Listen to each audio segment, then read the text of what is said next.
Give me 1 minute. This chair is uncomfortable. Sure. Yeah, just 1 sec. Okay.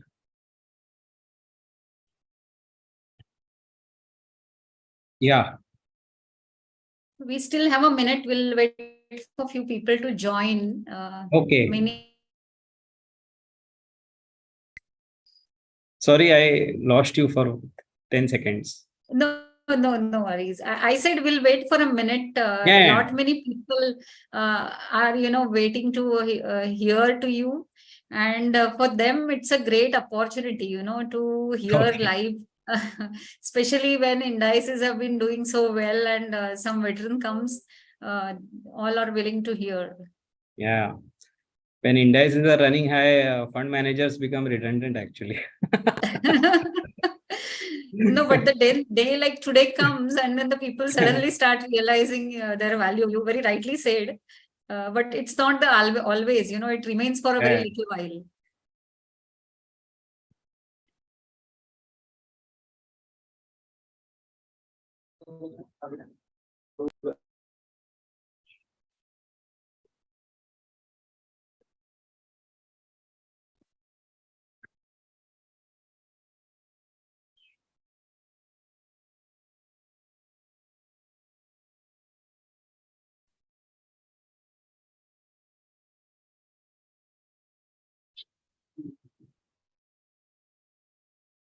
So Vinitji, with us, we also have Abhishek Jain. He's a research head. He's Hi, there. Abhishek. Hello, sir. How are you? It's a pleasure to meet you, sir. Yeah, good. Nice to see you, Abhishek. Yes, sir. Yeah, so Vinit ji, आपका actually introduction का एक slide बन चुका है. I request my team members to upload that on the screen so that everyone can see, all those who are joining and interacting with you for the first time, they can see your background. Sure. Yeah. So shall we start or you want me to wait? I'm okay to start actually. Okay. So first of all, thank you very much. Thanks from Arihant and Arihant Capital Management and all the team for you to join this session today.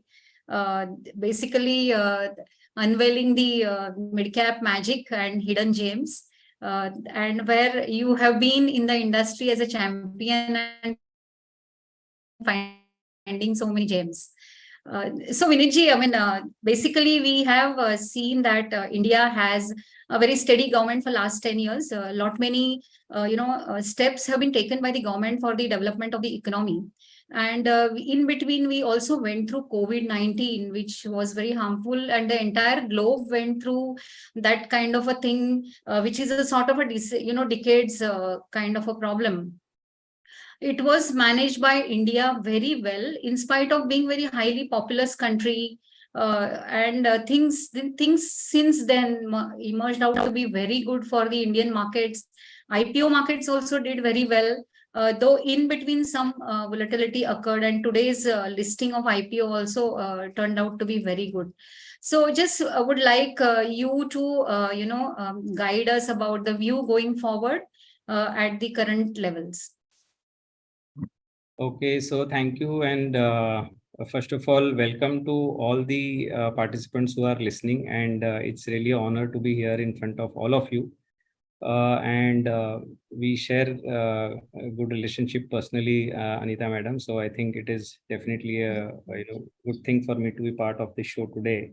So I think this question also merits importance from the point that we've just hit all-time high. And despite all the problems which you have spoken about last 2-3 years, especially COVID crisis, which I think the interesting aspect is that nobody in the world had seen this type of a crisis ever in their lifetimes, and nobody knew as to what's actually going to happen. Despite that, I think most countries have moved, they have navigated this crisis.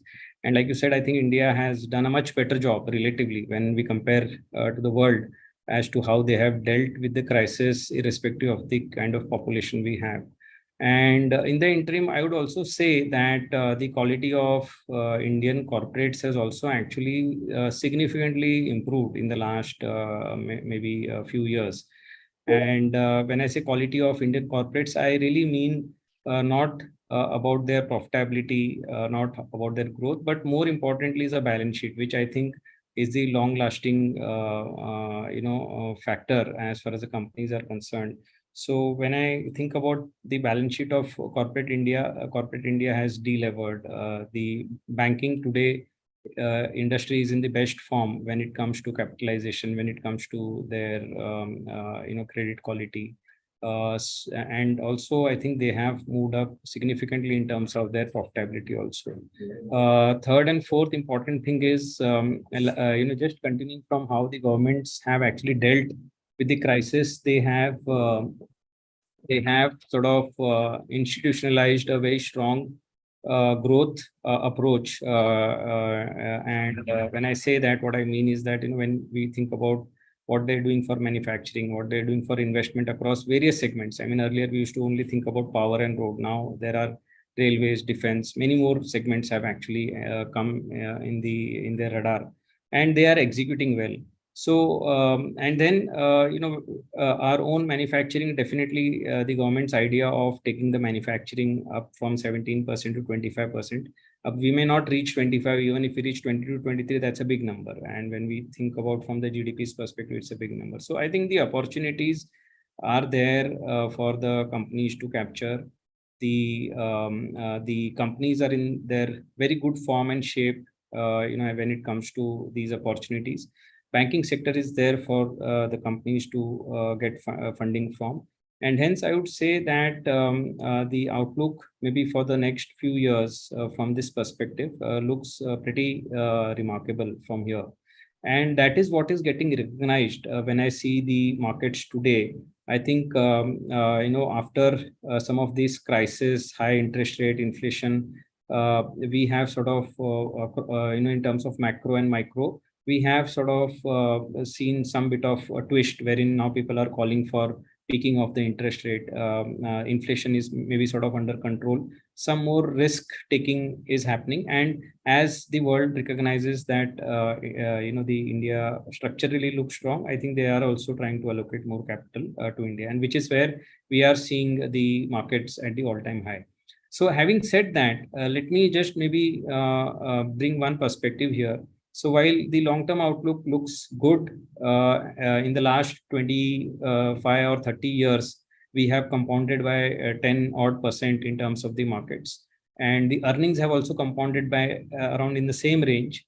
So I would say that in the long term, what would really matter is how the earnings are going to compound over the next maybe 10 years. And just considering these factors, I feel that India as a country still has good chance to grow. It is a growing economy, and hence achieving this low single digit type of earnings is achievable. And hence, from that perspective, the long term direction for the investors has to be that we will sort of achieve that type of end return, because end of the day, earnings is what drives the return. And hence the volatility is something which one has to deal with. And now markets at the high, I get a bit worried also in the short term that one should have, you keep going higher, the valuations keep going higher, one should moderate or temper the expectations from the near term. Not that we want investors to move out of equities, but point is that one should have moderate expectation in the short term. Long term, all, as companies grow, the returns will come by.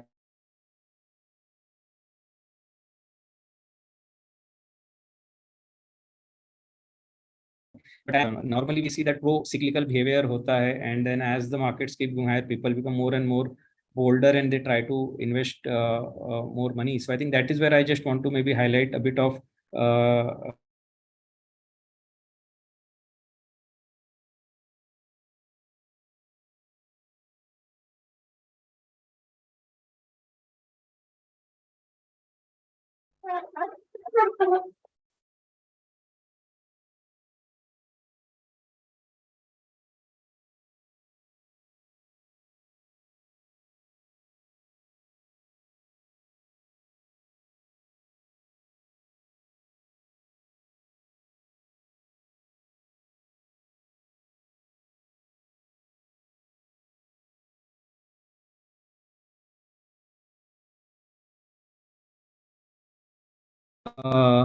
Sorry, am I audible? Yes, sir. Now you are audible. In between for a couple of minutes, we were not able to hear. Oh, so you want me to repeat? Yeah, last just couple of lines if you can repeat. Most of it was heard, just last couple of lines. So what I was saying was that structurally, I feel that we are in a very good position right now as an economy. We are getting recognition not only from the investors in India, new investors as well, but I think most foreign investors also, when they think about generating returns and deploying their capital to assets which can generate returns, I think India comes out strongly. But what I wanted to just caution around is the very fast moves in the markets are sometimes also they plant the seeds of the short term returns getting tempered down. My only request to the investors is that as you keep going higher, the excitement levels need to be controlled, the expectation needs to be moderated, and one should have a cautionary view from the near term returns perspective. Not that I would recommend moving out of equities, but I think it's time to maybe reallocate, reassess your asset allocation, and maybe design it at every interval when the markets keep going higher. So that's the only thought I have from the short term perspective. That's great.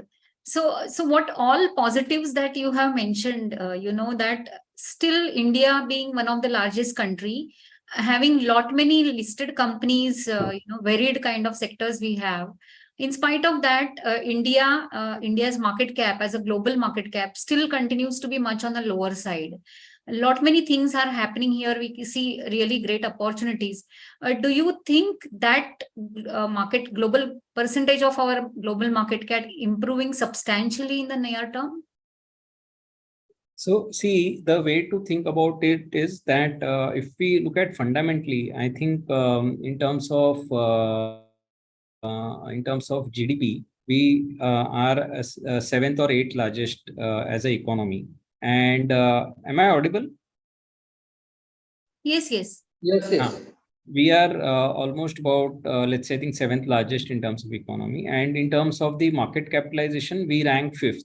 So I would say that when it comes to aligning with the fundamentals, maybe we are well balanced and maybe not at a much, not at a lower rung, so to say. And in the past, maybe a decade, we have moved up the ranks quite well. So I think this is all in recognition of what we have achieved till now, and becoming a sixth or seventh or eighth largest economy in itself is something a big, I can say a good big feat.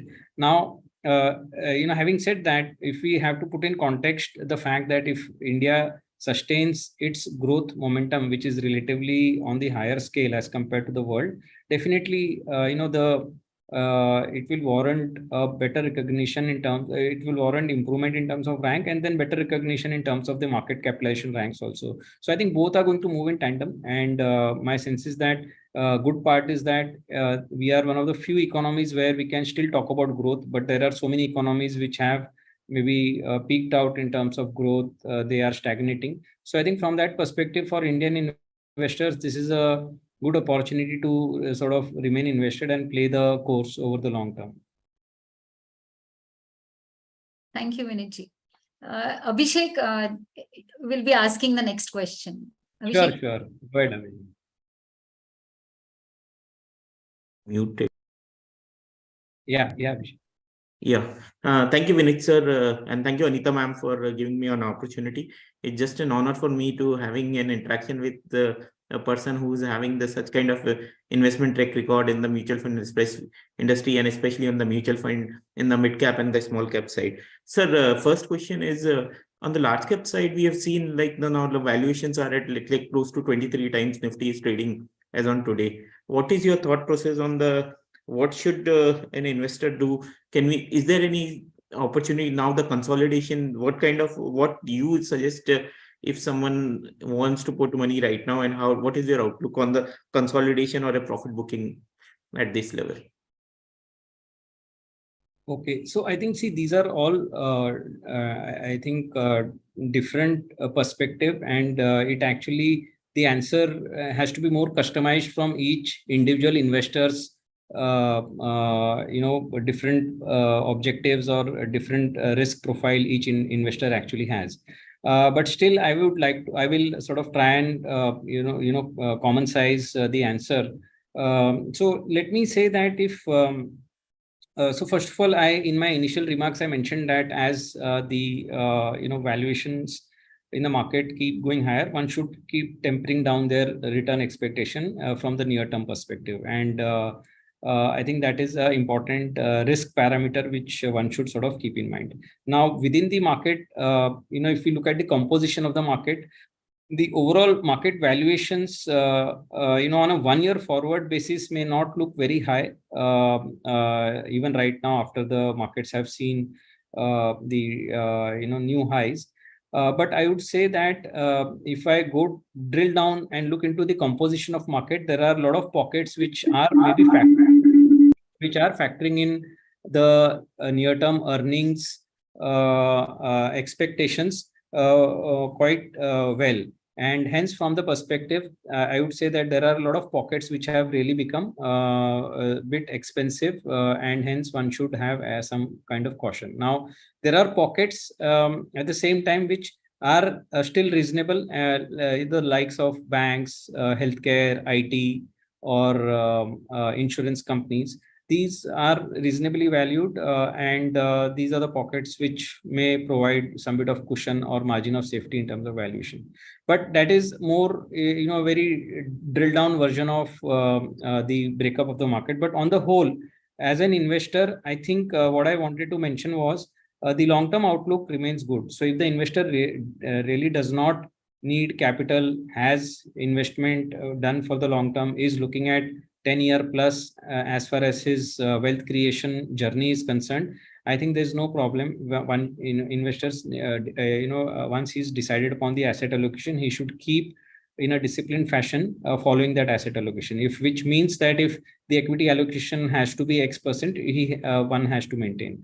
On the other hand, if investors who have seen their objectives been met, there is a requirement of cash, and they have seen the equity is actually delivering to their expectations, there's no harm in sort of taking some money out and utilizing for their objectives as well. So I would say that for the long-term investors, the journey is still there to follow. The opportunity is still there, and hence, just because the markets have gone up, should I take the money out? It should not be the reason to take the money out. They should continue to be part of this journey. Sir, one question which I like to ask you about on the mid-cap side, because this is where I believe you have inspired a lot of us, all of us right now. So despite the recent rally in the mid-caps right now, if you see last 2-3 years average, the valuations are still lower right now. And with the right now, what we are seeing is like a lot of companies are talking about the margin improvements going forward, maybe various factors due to various factors. And now this will lead to higher ROCs and ROCs of the. What is your outlook on largely on the mid-cap things? Because it looks many mid-caps still looks very interesting despite rally. So what is your thought process? And I would like to have your word on the same.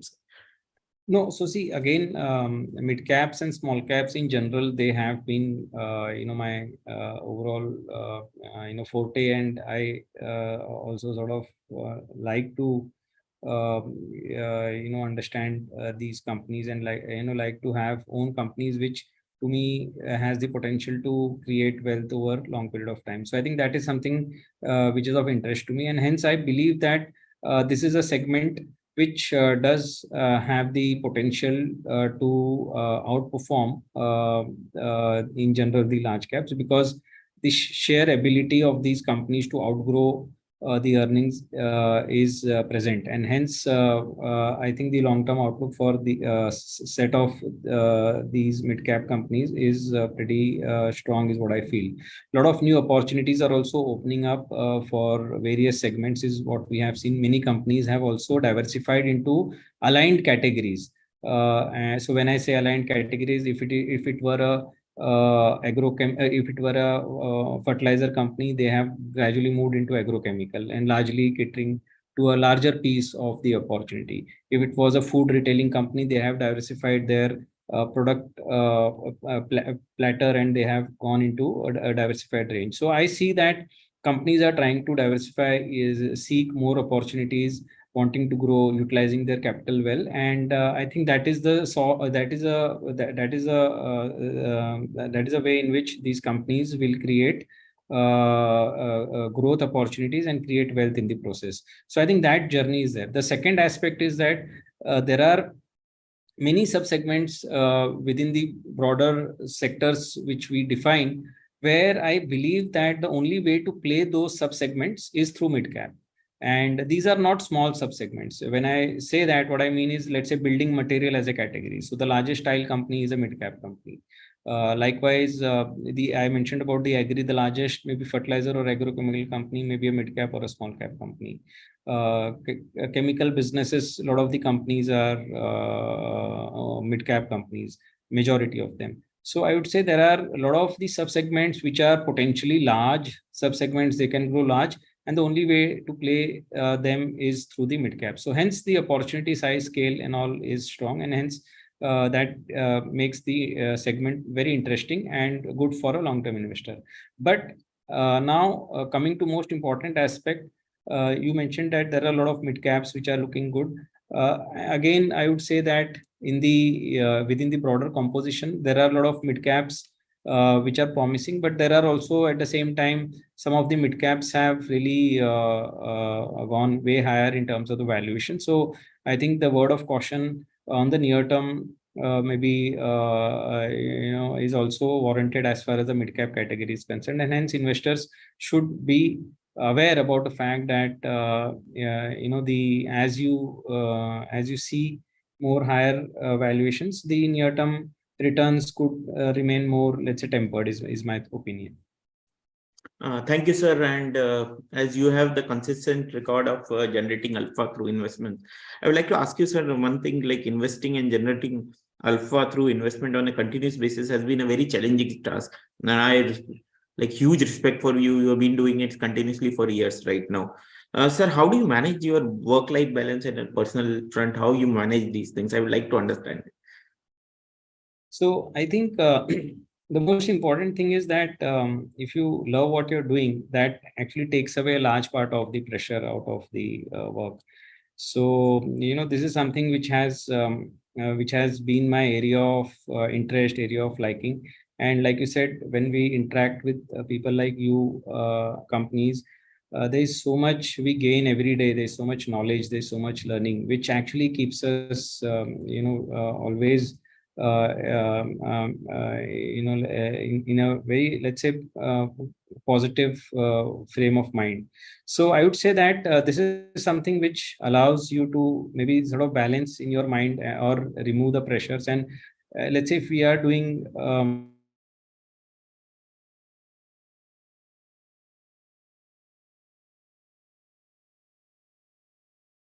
Is everyone able to hear him? Am I audible? Yeah, now audible. Yeah. Sorry. So I would repeat that when we think of this very I can say noble job of thinking about wealth creation for the investors' hard-earned capital, I think that itself keeps us again maybe on the tenterhooks that we have to keep identifying good companies and good businesses for our investors. So that itself is I can say a good interesting aspect of our work, which basically keeps our interest alive. And hence I think that allows us to bring down the pressures, what you mentioned. We also go through our periods of underperformance and our own challenges, but I think this is what keeps us going, and the challenges will be there in any type of work, whatever person is doing. It is just that how one deals with those and how one considers those challenges. Maybe some consider those challenges as a stepping stone towards achieving more progress. So I think that is how we have taken, and hence we are able to maybe do what we are doing on a sustainable basis. Very, very well said, Vinitji. As you actually mentioned, it's a noble profession wherein you manage hard-earned money of investors. And that itself is a big statement, where you take that kind of a responsibility for the masses for whom you manage money. So investing has actually become very skillful job. And as in the beginning, you mentioned that in the rising market, everyone feels that they become a fund manager and sort of, the skilled people, their job becomes redundant, but that remains for a very short while, actually, I would say. And there the role of experts like you and veteran people like you comes in. So I would just want to know what is that, because there are many others on the call, would like your special guidance to the retail advisors, retail investors in these kind of markets. See, let me say very clearly that when one is dealing with equities, actually we always look at what has gone right for us, and we many times ignore what has gone wrong. And people have had those experiences, and generally people like to talk about what has been the good experience of theirs. But having looked at the category, especially the small caps and mid caps, there these are prone to accidents. The potential, the number of companies which actually gets dragged is pretty decent, and hence one has to be very careful when it comes to selecting companies, when it comes to looking at the they tend to join the bandwagon when things are looking very good. Am I audible? Yes, Sorry. yes, Vinitji. When things are very good and on the upcycle, and hence they just join the bandwagon. But actually what happens is that when things go down and suddenly there is a correction, I think that is where the real assessment of the skill comes about. And to that I would say that what investors should ideally do. I have through my 25 years of journey, I have realized that mutual fund is the best route to play this with a long-term view. One can, for the sake of excitement, one can have some portion of their equities, they can dabble into that. But I think a large part of the asset allocation has to go through to mutual fund, because I think that's the better way of allowing the the skilled person who they consider to be skilled, to allow them to manage and make their capital grow. So I think that would be my humble answer to your question. That will be very helpful to everyone. So within the bouquet of various schemes that your fund house is managing, currently at this juncture, which two schemes from your fund house you feel investors should consider for investing at current levels? Okay, so if I say mid cap and small cap, I'll feel it is biased. But what I would try and do is so one, I think in generic terms, a well diversified fund suits well for every investors is what I feel. And because I believe that it covers a good proportion of your large, mid, and small cap, and hence investors, new, old, matured, for all, I think diversified scheme works well. So, and without thinking a lot, I think one can actually have a decent allocation to the diversified schemes. And from our stable, one can look at flexi cap or opportunities, which I would say are diversified schemes. And there, it's don't have to think a lot. You are not getting into risk. I mean, you are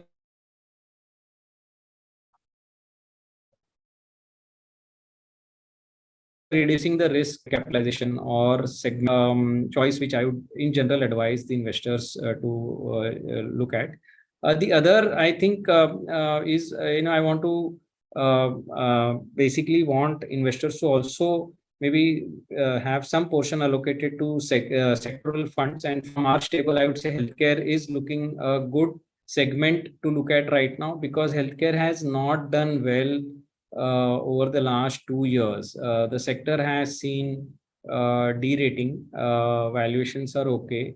The business has grown reasonably well for the pharma companies. The US market is at the lows, and I believe that all factors today should indicates that as the cycles turn, maybe this sector could do well. The valuations are also on your side. and hence some part of the asset allocation can go towards the healthcare sector. And we have a healthcare focused fund, DSP Healthcare Fund, wherein we also take exposures to some of the international medical equipment companies, which we can't play through Indian companies. So we have about 12-13% exposure there. So I think one can think about that from a slightly more riskier and sectoral fund perspective. I think these two funds I would sort of recommend to the investors at the moment. Thank you. Thank you for your guidance. So Vinitji, many times what we see behind the success of many funds or whatever in whichever area of life, there are some good right practices which are followed, and that leads to that success over a period of time. So are there any such practices followed at your fund house which differentiates your fund house than the other fund house, which will really help the investor in choosing your fund house against the entire bouquet of various funds? Yeah. So I think clearly we have, I think, first of all, if we go look at the pedigree, we have a very long pedigree. DSP as a group has been in existence for more than 150 years. So it's a 15 decades history. Hemendra Kothari, they are the fourth generation, and now the fifth generation is also part of the business. So in a way, that itself speaks a lot about the vintage and our credentials when it comes to the group. So I think that is very important when it comes to managing capital. Trust is the most important factor, and having this history with such a strong track record dealing with companies earlier through investment banking, and getting so many companies listed in India, I think we've actually we can speak very highly about that history of ours. So I think that is number one. Number two, our association with Merrill Lynch earlier and BlackRock, basically that also allowed us to get a different perspective when thinking about how to sort of think about this business. So I think that is also something which maybe created some bit of improved some of the finer aspects of our business. So that was number two. Number three, when it comes to the last 5 years or 6 years, I think we have taken lot of initiatives to to become more worthy and earn our right in this business, which is having many players. So starting from if we think about when it comes to our processes and all, I think we've been, I think, one of the few fund houses which very upfront transparently share how we manage our investors' money. Each of the fund manager have their framework documented, and it is available on our websites. And I think that is something which is very important from investors' perspective to know how the fund managers are going to deal with my money. So I think that is something which I would say unique proposition. I spoke about the risks of investing into wrong companies where there is likelihood of capital getting eroded.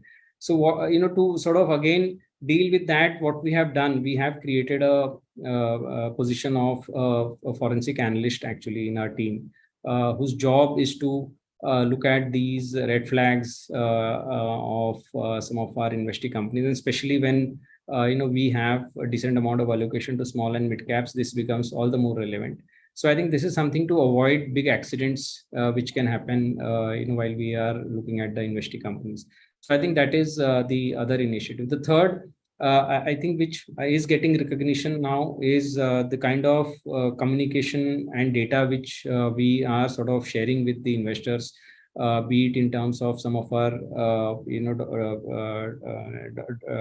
documents like Netra, be it in terms of our annual report analysis, be it in terms of the transcript, which is the analysis of the quarter gone by. So I think a lot of these communication is also becoming data backed, transparent. Quality of communication has improved, and this, why I'm saying so, this allows the investors again to get a lot of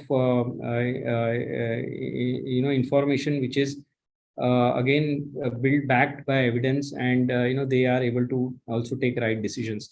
So I would say on all of these parameters, maybe we have taken a step forward. We are improving. We are using technology to again use our research process or improve our research process even better, be more data oriented as far as possible, be more scientific in our approach. So I think all of these maybe are some of the differentiated initiatives, which, and I would say differentiated more to be aligned to the investors' interest. If you go back and see that when there was a lot of a new fund offer flurry, we said that we will have our old fund only, which will so we got the OFO format. We launched healthcare fund at the lows of the pharma cycle, and I think from then the fund has done well. Our launch of value fund also tied in well with the the whole cycle changing from growth to value. So in a way, I think what we are trying to do is maybe trying to be more, let's say, appropriate in terms of our decision making, so that it works well for our investors in the long term, phase. Thank you for explaining it so well. Abhishek, I guess you have some questions. So, sir, India has never been such an apple in the eyes of global investors, never before right now. So, when we see right now, if I'm an investor and want to invest in India, what kind of risk you see as a global investor I should see while investing in India? What is your thought process on the same, and how you believe India can overcome those kind of risk going forward, sir? See, one of the, I mean, there are few macroeconomic risks which I will just maybe reiterate. So we are dependent on oil as a commodity, and oil price flaring up actually increases some bit of our risk. Current account situation, is something which we have to keep thinking about. But I think on that, I see that as structurally we get on to, let's say indigenization, own manufacturing, some of the, more structural problem of current account deficit will get resolved. So I think that should come out as positive eventually. At the moment, I think the world is in a very volatile period right now with, recession in the US, China slowing down, the higher interest rate across the world, and plus all of these geopolitical issues which are going on. So it has become very difficult to predict what factors can suddenly lead to a bigger, it can roll into a bigger problem. And if you have the world actually getting into any bigger issues, I think India will not remain unaffected. We will also have our own share of impact. And I think from that perspective, one should be watchful, careful about how the world is sort of behaving. And when I say watchful on the valuations front.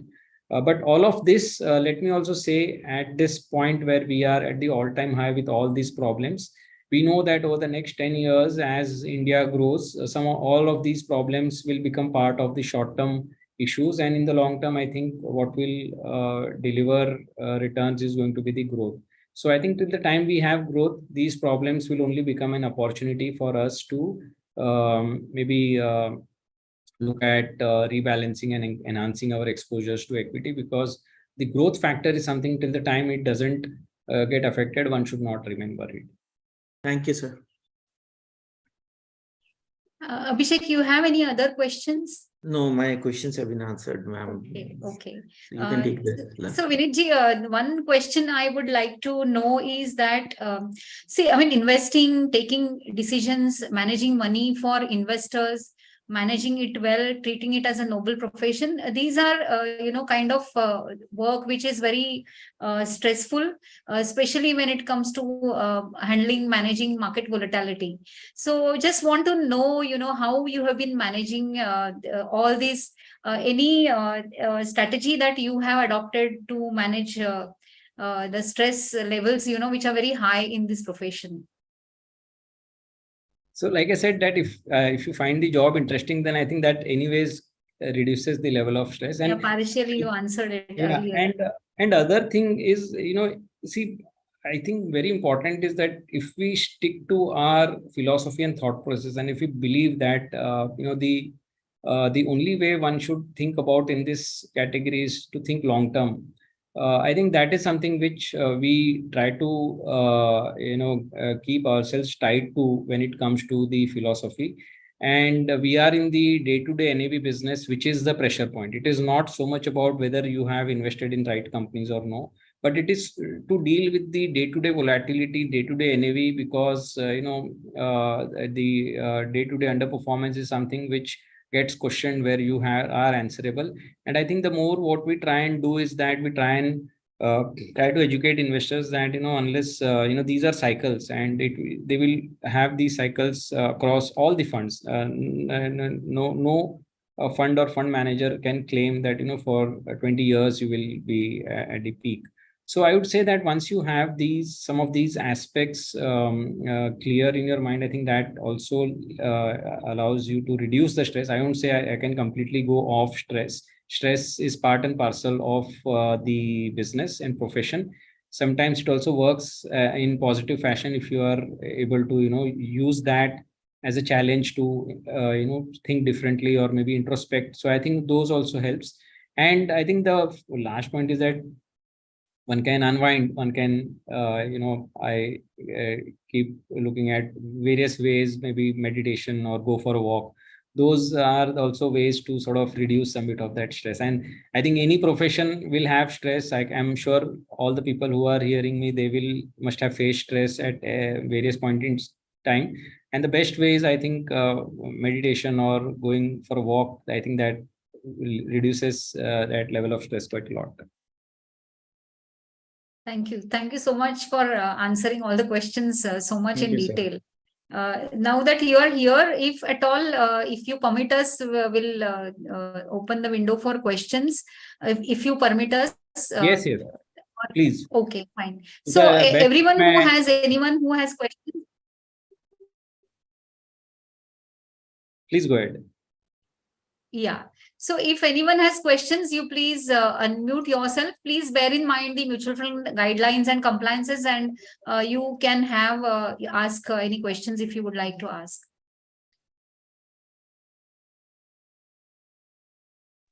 There's a question in the chat window, which is asking, sir, when you are talking about right now about the NAV thing right now, and when you see a 3-year perspective, how you manage while investing in stocks, when you're investing for 2 years, 3 years, and then your NAV factors also come in, how you manage those things, sir? Yeah.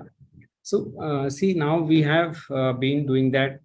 Personally, I've been managing since 2010, and I have seen these periods where sometimes in near term performance is not working in your favor because of the market cycles. Now you may be exposed to some sectors which are not performing in the near term, but if you have confidence and conviction that these sectors will mean revert and come back, and they will work over longer term, I think that is what keeps us aligned to that philosophy. But wherever we need changes, we also carry that out. We are mindful of the fact that we have to make a balance of the long term, what we want to achieve, but near term also. So sometimes those course correction also keeps taking place, but not diluting the core philosophy. So I think I understand where the question is coming from.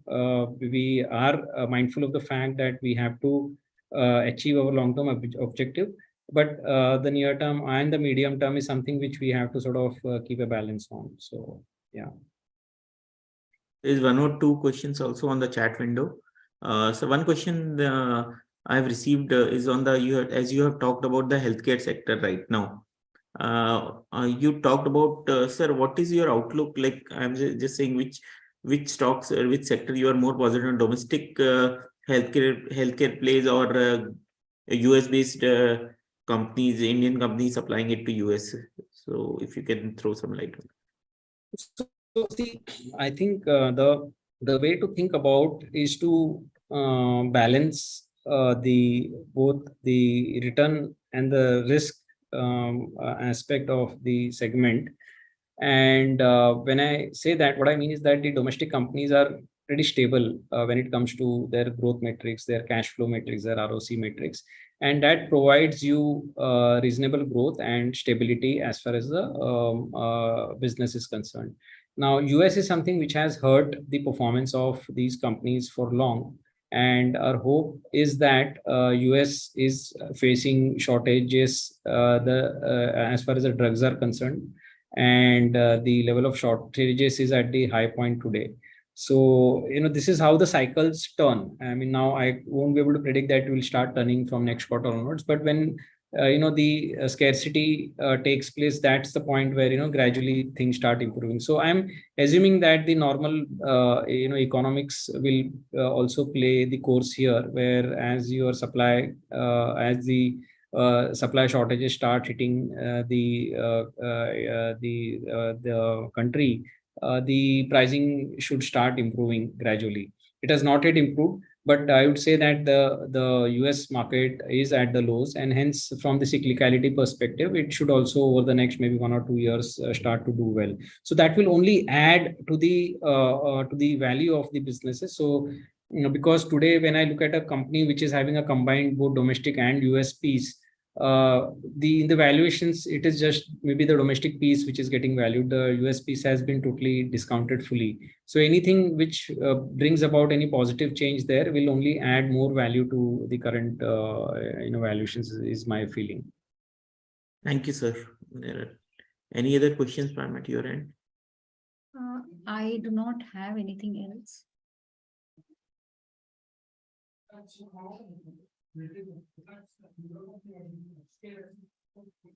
Yeah, there is one question. I have heard about Netra reports published by DSP MF on monthly basis. Please share the details about that. So I think details as in it is available on the 5th of every month. It carries 12 or 13, I think 11 charts. I mean, it's using the chart as a tool to explain in simplicity is some of the important macro factors. And the product champion there is Sahil Kapoor, and maybe if investors are interested, at some point we can have Sahil also, madam, who can come and talk about more about that in detail. But simply put, I think it is a good tool. It gives you a good global perspective across asset classes in chart format. So I think it becomes very simple for anyone to follow. Abhi, I think we've released our latest Netra day before yesterday. So I think one can go through that as well. It is available on our websites also. Sure, and as you suggested, we'll check with our team if we can have one session for that. And I will talk to Sahil in the meantime. Yeah, that will be helpful to all the investors. I also have one request that quarterly, at least one session, 1 hour or maybe 45 minutes, 40-minute session, if you give us, that will be really helpful. And we will ensure that we have more investors joining on the call. And there's one more question that has come is, what is the view on the renewable sector and wind stocks? So see, again, I will go by what my analyst says, but let me tell you my personal opinion also. So anyways, I think this is a sector which is seeing good growth, and there will be investments which is going to take place. The other important data point which I wanted to mention here is as I am actually looking at various annual reports across different sectors, all companies, most companies are, they are looking to make investment in renewables, because what is happening is that there is a the environmental factor which most companies have to comply with in terms of the carbon emission norms and all of that. So most companies have spoken about investing into various ways of reducing that. One of the ways is through renewables. So I think this is a segment which is going to see more investment. Now, what type of companies will benefit, who will have the large share of the profit pools, all those things are maybe there is still a lot of analysis which one will have to do.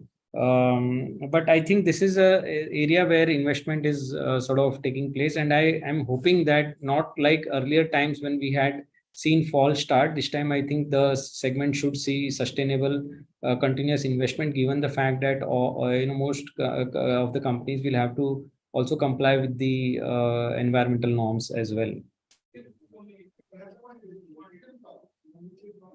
That's very helpful, Vinitji. Any other participant would like to ask any question? We'll just give 2 minutes, or else we will be closing the session. These are all investors, your investors, Yes. the participants. Okay. Yeah. So basically the branch managers and investment mutual fund distributors. Okay. So are basically who are managing the mutual fund distribution part also. Right. Sir. Great.